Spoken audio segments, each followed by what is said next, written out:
The Rise and Fall of the Delhi Sultanate, the Empire of Swords and Scholars.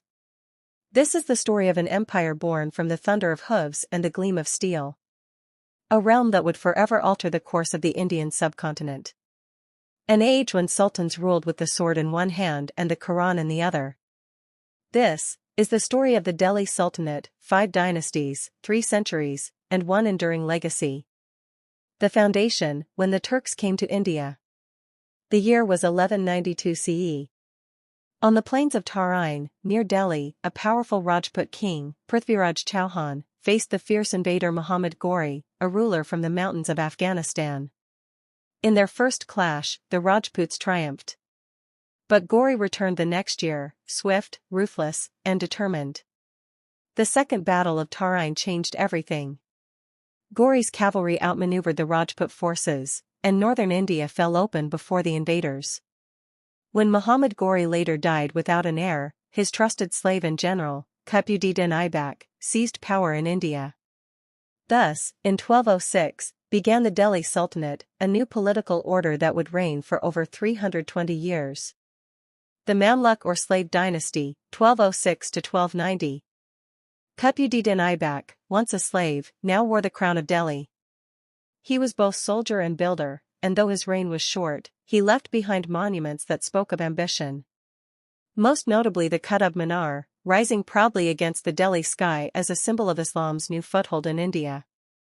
After his death, his successor Iltutmish consolidated power.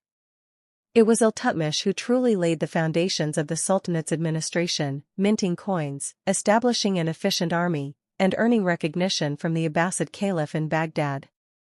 Delhi now stood as the seat of legitimate Islamic rule in the East. But perhaps the most remarkable figure of this dynasty came next. Razia Sultan, Iltutmish's daughter, and the first and only woman to sit upon the throne of Delhi. She was intelligent, courageous, and far ahead of her time. Yet her gender proved her downfall. Conservative nobles refused to accept a woman's rule, and Razia was overthrown, dying in rebellion. Still, her brief reign remains one of the most fascinating chapters of medieval India. The dynasty would ultimately fall to internal strife and external invasion, paving the way for new rulers. The Khalji dynasty, 1290 to 1320.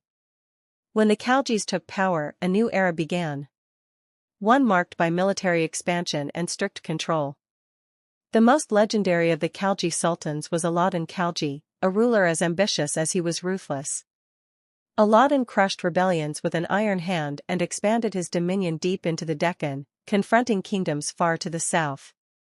He introduced bold economic reforms, fixing prices, controlling markets, and building granaries to feed his armies. Delhi became one of the most powerful cities in the Islamic world.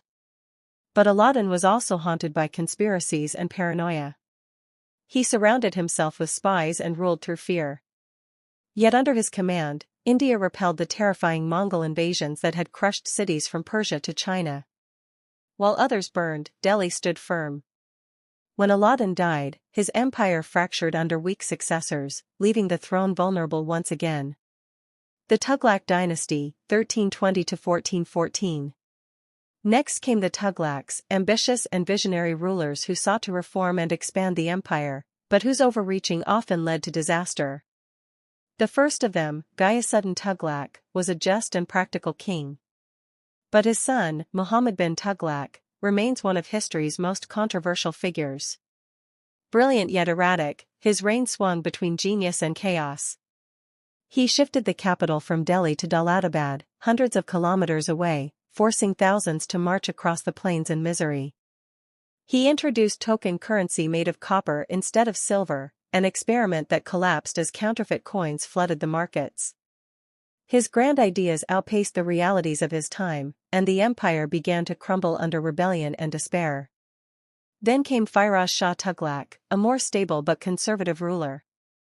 He built canals, cities, and mosques, reforming taxes and caring for the poor. Yet by his death, the once mighty Delhi Sultanate was weakening. Regional kingdoms rose, and the unity of the empire began to fade. The invasion of Timur, 1398. In 1398, Delhi faced a storm unlike any before. Timur the Lame, the brutal conqueror from Central Asia, swept across northern India with unmatched savagery. Delhi was looted and burned, its people massacred. The city that had stood as the heart of the Sultanate for nearly 2 centuries lay in ruins. The Tughlaq dynasty never recovered. Chaos followed, and the empire splintered into fragments. The Sayyid and Lodi dynasties, 1414 to 1526. In the aftermath, the Sayyids claimed power, ruling as nominal governors of a broken realm. They held Delhi but little else, more caretakers than conquerors. Then came the Lodis, the last of the Delhi sultans and the first of Afghan origin. Among them, Sikandar Lodi revived Delhi's glory briefly, reforming administration, encouraging Persian culture, and promoting trade. But his successor, Ibrahim Lodi, faced growing dissent among his nobles and rebellion across his territories. And then, from beyond the northwest frontier, a new conqueror appeared, Babur, a descendant of Timur and Genghis Khan. At the Battle of Panipat in 1526, Babur's cannons shattered the Lodi army. Ibrahim Lodi was slain on the field, and with his death, the Delhi Sultanate came to an end. In its place rose a new empire, the Mughal Empire, destined to shape India for centuries to come. The legacy of the Delhi Sultanate. The Delhi Sultanate was more than a sequence of dynasties. It was a period of profound transformation. It introduced new systems of governance, new architecture, new language, and new faiths woven into the Indian fabric. Persian became the language of the court, Indo-Islamic architecture flourished, seen in the arches of the Qutb Minar, the domes of Tughlaqabad, and the mosques that still grace Delhi's skyline. Culturally, it was the crucible where Persian, Turkic, and Indian traditions fused, giving birth to Urdu, a language born of interaction between conqueror and conquered. The Sultanate also laid the foundations for centralized rule, efficient taxation, and vast trade networks that the Mughals would later perfect. Yet its legacy is not without blood and contradiction. For it was an empire of both scholars and swordsmen, of poets and plunderers, of progress and persecution. Its rise was glorious, its decline inevitable, but its impact, unforgettable.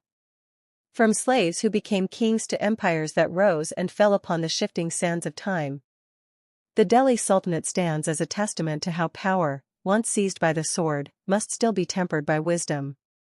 Its ruins still whisper the story of ambition, devotion, and destiny.